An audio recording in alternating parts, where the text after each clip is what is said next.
Nag-aalala ang netizens na nakapanood ng isa sa latest social media shared video ng beauty queen actress na si Kylie Versosa nang mapansing tila ang laki ng ibinagsak ng katawan nito kumpara sa huli siyang nakita ng mga tao. Ano nga ba ang tunay na dahilan sa biglaang pagpayat ni Kylie Versosa? Alamin ang buong detalye.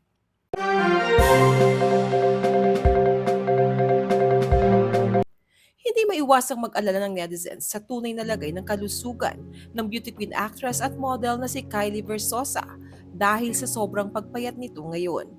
Sa Get Ready With Me video ni Kylie na ipinost niya nitong Lunes, April 21, makikita si Kylie na naghahanda para sa malaking festival ng kilalang retail company na Revolve na ginaganap taon-taon sa Palm Springs, California.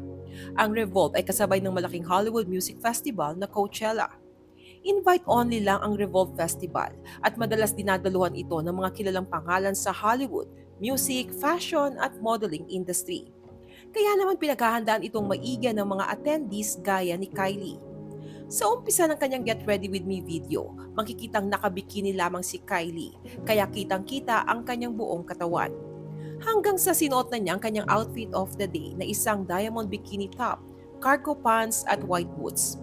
Ngunit imbis na purihin ang kanyang festival outfit, nakatanggap si Kylie ng maraming mean comments o nakakainsultong komento tungkol sa kanyang katawan.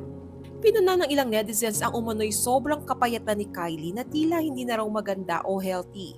May ilang netizen ang nagsabing parang butot balat na ang kapayatan ni Kylie at hindi na ito sexy.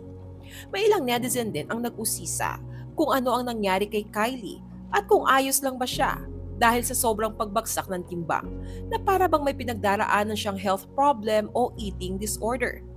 Ikinumpara pa ng ilang netizen ang itsura ni Kylie ngayon sa hitsura niya noong nanalo siya sa Miss International noong 2016.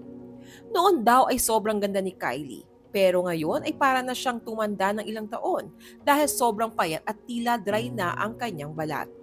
May ilang netizen pa ang nagsabing anorexic na raw si Kylie.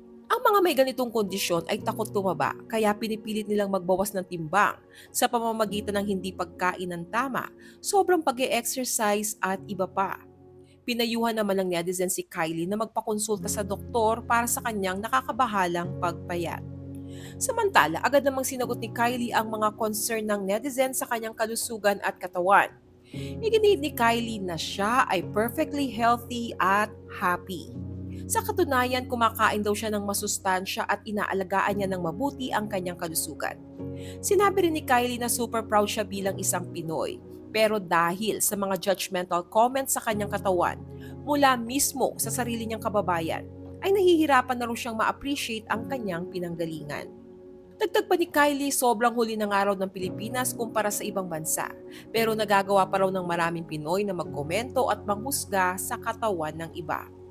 Ayon pa kay Kylie, I'm perfectly healthy and happy.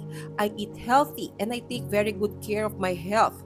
It's sad to see so many Filipinos judging their own. I'm super proud to come from here, but you guys make it hard to appreciate home.